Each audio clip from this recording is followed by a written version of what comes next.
Today, we are on an incredible odyssey as the work around diversity, equity, and inclusion is entering into a new frontier. And so this landscape, this conference, has me thinking very differently about what I can own in the midst of this change.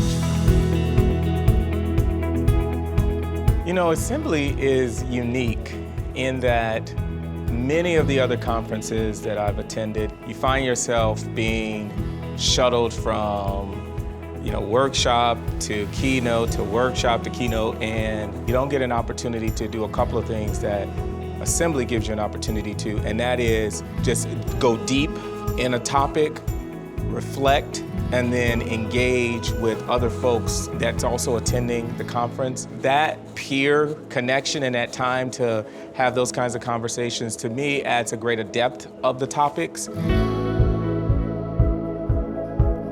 So for me personally, water does something to me emotionally, physically, and spiritually.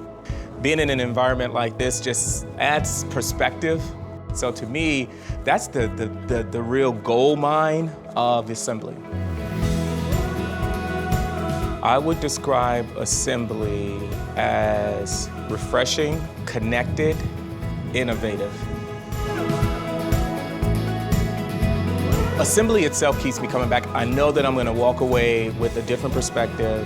I know I'm going to walk away with some new relationships, and that is enriching not only me as a professional, but I'm able to bring that into TEKsystems and TEKsystems Global Services and then One North as well.